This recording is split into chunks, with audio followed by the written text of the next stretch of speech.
வணக்கம். புதிய வாசிப்பு புதிய சிந்தனை நிகழ்ச்சிக்கு வரவேற்கிறோம். இன்றைய நிகழ்ச்சியில் டெக்கான் கிரானிக்கல் பத்திரிகையின் கட்டுரையை பார்க்க இருக்கிறோம். ஏன் ஆர்எஸ்எஸ் ஜனசங்கத்தை தோற்றுவித்தது என்ற கருத்தையொட்டி இந்த கட்டுரை எழுதப்பட்டிருக்கு. வாதிப்பதற்காக அரங்கத்திற்கு மூத்த பத்திரிகையாளர் திரு மணி வந்திருக்கிறார். வணக்கம் சார். வணக்கம். ஏன் ஆர்எஸ்எஸ் ஜனசங்கத்தை உருவாக்கியது அப்படிங்கிறதா அந்த கட்டுரையின் சாராம்சம். அதற்கான அவசியம் இருந்ததா? இந்த தோற்றுவிக்கப்பட்ட காலத்தில் அதற்கான தேவை இருந்ததா? கண்டிப்பாக இருந்தது. ஏன்னா காந்திஜி படுகொலை செய்யப்பட்ட 48 படுகொலை செய்யப்படுகிறார் ஜனவரி 1ஆம் தேதி. அதன் பிறகு ஆர்எஸ்எஸ் தடை செய்யப்படுகிறது. அதன் பிறகு 49 இறுதியில் தடை நீக்கப்படுகிறது. ஸோ 1950 மே 5ஆம் தேதி பாரதிய ஜனசங்கம் உருவாகிறது. அந்த பாரதிய ஜனசங்கம் தான் 1977 இந்திரா காந்தி தோற்கடிக்கப்பட்ட பிறகு ஜனதா கட்சியில் ஒரு அங்கம் வகித்தது. 80 அந்த பாரதிய ஜனசங்கம் தான் மருவி, ஏன்னா இவங்க பாரதிய ஜனசங்கத்தை கலைச்சிட்டு தான் இதுக்குள்ளே போகிறாங்க, ஜனதா பார்ட்டிக்குள்ளே போகிறாங்க. டியூவல் மெம்பர்ஷிப் ஆர்எஸ்எஸில் இருந்துக்கிட்டு ஜனதா பார்ட்டியில் இருக்கலாமான்ற அந்த பிரச்சனை வரும்போது தான் அந்த கவர்மெண்ட்டு கவுந்த பிறகு ஏப்ரல் 1980 பிஜேபி தோற்றுவிக்கப்படுகிறது. பிஜேபியோட தாய் ஸ்தாபனம் தான் ஜனசங். 30 ஆண்டுகள் அது இருந்தது. அதன் பிறகு 45 ஆண்டுகளாக இவர்கள் இருந்து கொண்டிருக்கிறார்கள். ஸோ இன்றைய பிஜேபியின் தாய் ஸ்தாபனம் என்பது ஜனசங்கம் தான். அது ஆர்எஸ்எஸோட பொலிட்டிக்கல் விங். அது டைரெக்டாக ஆர்எஸ்எஸ் தன்னுடைய செயல் திட்டங்களை களத்தில் இறக்க முடியாது. அதனால் அதுக்கான ஒரு பொலிட்டிக்கல் விங்கு தேவைப்பட்டது. அந்த பொலிட்டிக்கல் விங்கு தான் சுதந்திரத்துக்கு பிந்தைய காலகட்டத்தில் பாரதிய ஜனசங்கமாக உருவாகுது. அது ஆர்எஸ்எஸோட முழுக்க ஆர்எஸ்எஸ் பெற்றெடுத்த பிள்ளை தான் பாரதிய ஜனசங்கம். அடிப்படை நோக்கம் ஒன்று, இந்தியாவை இந்து ராஷ்டிராவாக மாற்ற வேண்டும், இந்த அரசியலமைப்பு சாசனத்தை தூக்கி எறிய வேண்டும். முழுக்க இது இந்துத்துவா அந்த கொள்கையின் அடிப்படையில் வந்தது தான் பாரதிய ஜனசங்கம். அவர்களுக்கு ஒரு தெளிவான பார்வை ஆர்எஸ்எஸ்க்கு இந்துத்துவவாதிகளுக்கு இருக்கிறது. அதை நாம் முதலில் புரிந்து கொள்ள வேண்டும்.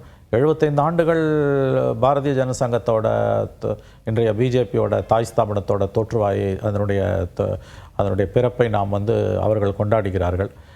அதற்கு முந்தின 25 ஆண்டுகளுக்கு முன்னால் வந்தது ஆர்எஸ்எஸ். அதனுடைய 100ஆண்டு விழாவைத்தான் இன்று அவர்கள் கொண்டாடி கொண்டிருக்கிறார்கள். ஸோ இது எல்லாமே ஒரு மரத்தில் பூத்த கிளைகள் தான். இது எல்லாமே பாரதிய கலாச்சாரம் ஒரு ஒருங்கிணைந்த பாரதம் அப்படின்லாம் சொல்கிற அந்த சித்தாந்தத்தில் இப்போ நெகிழ்வுத்தன்மை வந்திருக்கா? இன்னும் அந்த சித்தாந்தத்தை நெகிழ்வுத்தன்மை வந்த மாதிரி தோற்றம் இருக்கிறத விட நெகிழ்வுத்தன்மை வர வாய்ப்பே இல்லை. அது அடிப்படையில் ஹிந்துத்துவா மண்ணை இந்தியாவில் ஹிந்துத்துவாவை நிறுவ வேண்டும். India should become a Hindu rashtra. அதில் அவங்களுக்கு எந்த விதமான குழப்பமும் கிடையாது. அதில் முன்னுக்கு பின் முரணாக தொடர்ந்து பேசுவாங்க, அதிகாரம் கையில் வேணுன்றதுக்காக. இப்போ 25 வருஷத்துக்கு முன்னால் வாஜ்பாய் பீரியடில் தனி மெஜாரிட்டி இல்லாதப்ப அவங்க ராமர் கோயில் 370 பொது சிவில் சட்டத்தெல்லாம் தள்ளி வச்சாங்க. இன்றைக்கி 3ல் 2 நிறைவேற்றிட்டாங்க. 3ஆவது நோக்கி நகர்ந்துக்கிட்டு இருக்காங்க. ஸோ காலப்போக்கில் அவங்க ஒவ்வொரு கட்டத்துலேயும் தங்களுக்கு மெஜாரிட்டி இல்லாதப்ப காம்ப்ரமைஸ் பண்ணுவாங்க.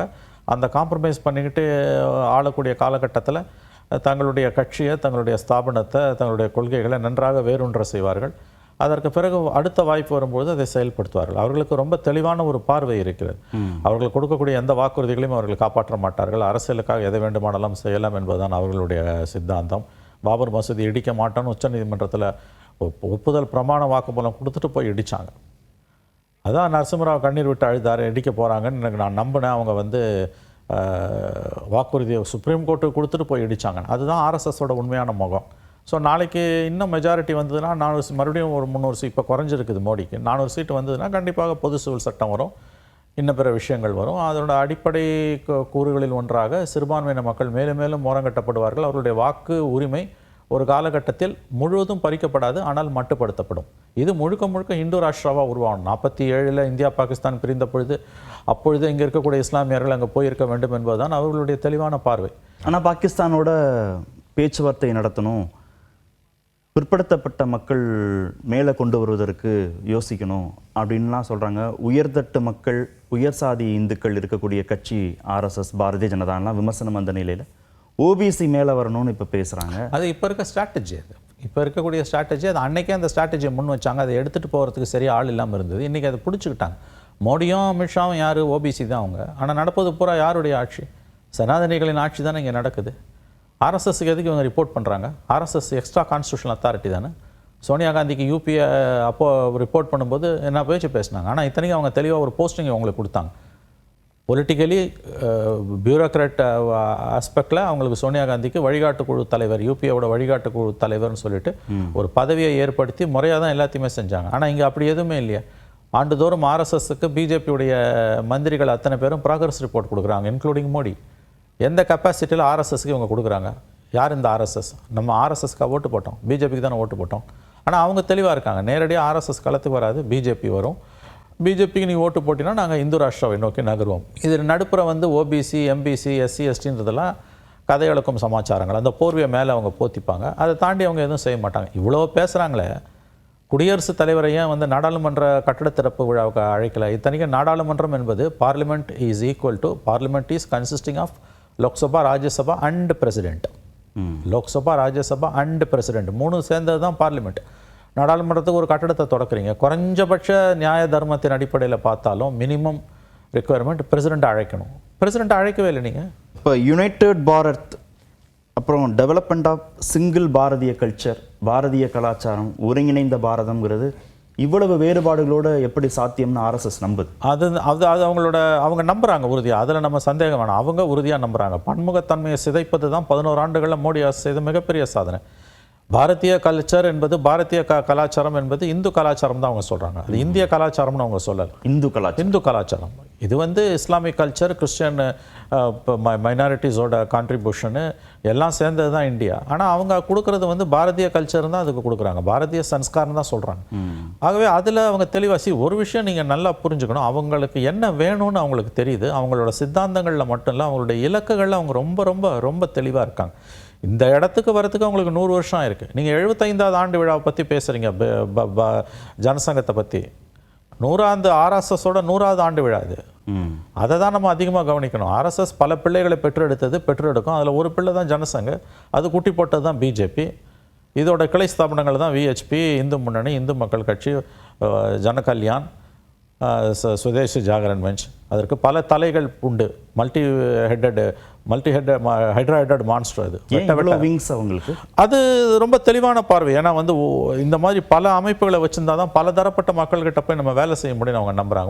குறிப்பாக இப்போ பார்த்தீங்கன்னா ட்ரைபல்ஸ் மத்தியில் ரொம்ப பிரமாதமாக வேலை செய்கிறாங்க. மலைவாழ் மக்கள் மத்தியில் நாடு முழுவதும், குறிப்பாக தென்னகத்துக்கு வெளியில் வந்து தென் மாநிலங்களுக்கு வெளியில், மத்திய இந்தியாவில், கிழக்கு இந்தியாவில், வட இந்தியாவில், குறிப்பாக கிழக்கு இந்தியாவில் மிகப்பெரிய அளவில் வந்து தலித்ஸ் இவங்க மத்தியில், ட்ரைபல்ஸ் மத்தியில் அவங்க வேலை செய்கிறாங்க. அங்கே அந்த மக்களை வந்து உள்ளே இழுக்கிறாங்க. அந்த ஒற்றை அடையாளம் வந்து இவ்வளோ வேலை செய்ய பத்தாது. அந்த ஒற்றை அடையாளத்துக்கு பல முகமூடிகளை அவர்கள் போட்டுக்கொள்வார்கள். மாணவர்கள் மத்தியில் ஏபிவிபி, பெண்களுக்கு வந்து ராஷ்ட்ரிய சேவிகா சமிதின்னு ஒன்று இருக்குது. அதே மாதிரி வந்து ட்ரைபல்ஸுக்கு ஒன்று இருக்குது, இன்டலெக்சுவல்ஸுக்கு ஒன்று வச்சுருக்காங்க, பிஸ்னஸ் பீப்புளுக்கு ஒன்று சுதேசி ஜாகரன் மஞ்ச் ஒன்று வச்சுருக்காங்க. வெட்ட அந்த தலை மேலும் மேலும் வந்து கொண்டே இருக்கும். அது வந்து ஹைட்ராய்டட் மான்ஸ்டர் இது. ஆனால் உழைக்கிறாங்க, அவங்க வேலை செய்கிறாங்க. அவர்களுக்கு இணையாக வந்து ஆர்எஸ்எஸ்ஸை எதிர்க்கக்கூடியவர்களால் வேலை செய்ய முடியலன்றதான் கலை யதார்த்தம். அவங்க வந்து காத்திருக்காங்க, ஒரு தலைமுறை இல்லை 4 தலைமுறை காத்திருக்காங்க. காத்திருப்பது எப்படி என்பதை நீங்கள் ஆர்எஸ்எஸ்ஸிடமிருந்து கற்றுக்கொள்ளுங்கள்னு எனக்கு நன்றாக நினைவு இருக்கிறது. டாக்டர் சென்னாரெட்டி தமிழ்நாடு ஆளுநராக இருக்கும்போது 30 ஆண்டுகளுக்கு முன்பு சென்னையில் ஒரு கூட்டத்தில் பேசும்போது பேசியிருக்கிறார். அது ரொம்ப சரியான ஒரு வார்த்தை. பொறுமையாக திட்டம் போட்டு அமைதியாக அழகாக காய நகர்த்துறாங்க. அதாவது those who knows how to wait will வின்னுவாங்க. அந்த மாதிரி காத்திருப்பது எப்படி என்பதை அறிந்த மனிதனுக்கு வெற்றி வாய்ப்பு என்பது சுலபமாக கைகூடும். ஸோ அவங்க அது ஒரு சித்தாந்தம், அது ஒரு வைரஸ்ன்னு நீங்கள் சொல்லலாம். அது வைரஸ் ஒன்ஸ் உடம்புக்குள்ளே பூந்துடுச்சுன்னா அது வந்து மொத்தமாக நீங்கள் அதை அழிக்க முடியாது. உங்கள் உடம்புல எதிர்ப்பு சக்தி குறையும் போது அது மேலே எழும்பி வந்துடும். அப்படி தான் இந்த கடந்த 14 ஆண்டுகளாக அது வந்து மேலே வந்துக்கிட்டே இருக்குது. இது ஒரு பெரிய ஸ்ட்ரகிள். இது வந்து காலந்தோறும் நிகழ்த்த வேண்டிய போராட்டம். இது ஏதோ ஒரு தேர்தலில் பிஜேபியை தோற்கடிக்கிறதால, 2 தேர்தலில் தோற்கடிக்கிறதாலலாம் அது வீழ்த்தி விட முடியாது. அது ஒரு இலக்கு, அது ஒரு சித்தாந்தம். 100 ஆண்டுகளை கடந்து வாழ்ந்து கொண்டிருக்கக்கூடிய ஒரு சித்தாந்தம். மகாத்மா காந்தி தேசப்பிதாவை கொன்ற சித்தாந்தம் அது.